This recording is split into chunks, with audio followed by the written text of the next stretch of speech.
俄军将70岁高龄的 T-55坦克送上乌克兰战场，是真的快撑不住了吗？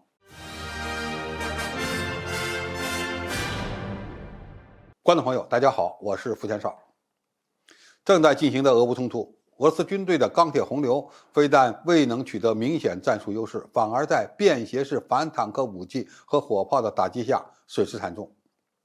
这场以堑壕战为主要标志的战争，甚至让人怀疑起了主战坦克在战场上的地位。而俄军在战场上的主战坦克也在不断的退化。最早出动的是 T90M、T72和 T80 这样相对先进的型号，后来又将上个世纪60年代研发成功的 T62送上战场。这两天，俄罗斯军队又从仓库里把上个世纪50年代生产的 T54、T55中型坦克送到战场。如果说 T62是爷爷级的坦克，那么 T55就是太爷级别的了。据乌方情报人员分析，这批坦克是从俄罗斯的第1295中央坦克储备和储存基地，也就是从滨海边疆区阿尔谢尼耶夫市发出的。在西方开始向乌克兰军队交付豹2、挑战者2和 M1A2 的大背景下，俄罗斯军队将这种老式坦克送入前线，在很多人看来就是在送人头，似乎表明俄军已经快撑不住了。我们必须承认，俄罗斯军队原来装备的现代化坦克损失很大，是真的。而且在接下来应对乌克兰军队的反攻过程中，使用先进坦克与西方坦克进行大会战可能比较困难。或许这样的场面就不可能上演。道理很简单，对付坦克最好的武器并非只有坦克，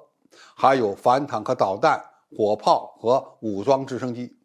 而俄罗斯军队从来就不缺少反坦克的作战力量。其实对于一场会打很久的消耗战而言， T-55坦克在战场上仍然能够发挥较大的作用，或者说用起来比较划算。首先，在缺少扫雷手段的情况下，使用更廉价的 T-55主战坦克开路比较划算。俄罗斯军队最近在除巴赫穆特以外的多个地区展开进攻，仍然需要大量的主战坦克承担突击任务。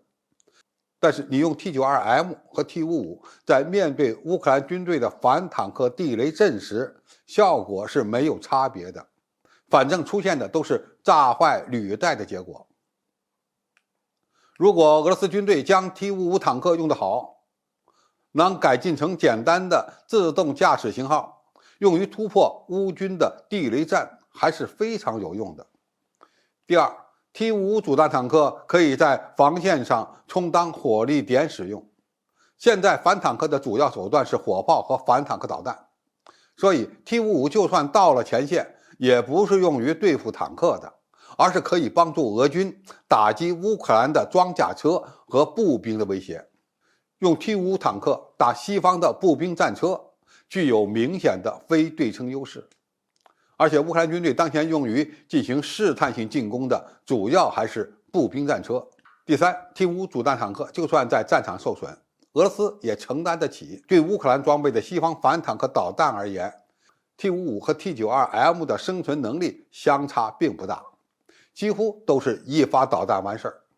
如果不行，那就再打一发。你也可以理解为 T-55在战场上的脆弱性，如果不是用于主战坦克之间的大对决，其实与俄罗斯军队目前所使用的更先进的主战坦克没有太大的差别。总体而言，基于俄乌冲突是一场长期消耗战的事实，俄罗斯军队在战场上使用 T-55与撑不住根本就没有直接关系，反而是一种比较聪明的去库存的方式，或者说是消耗得起的作战样式。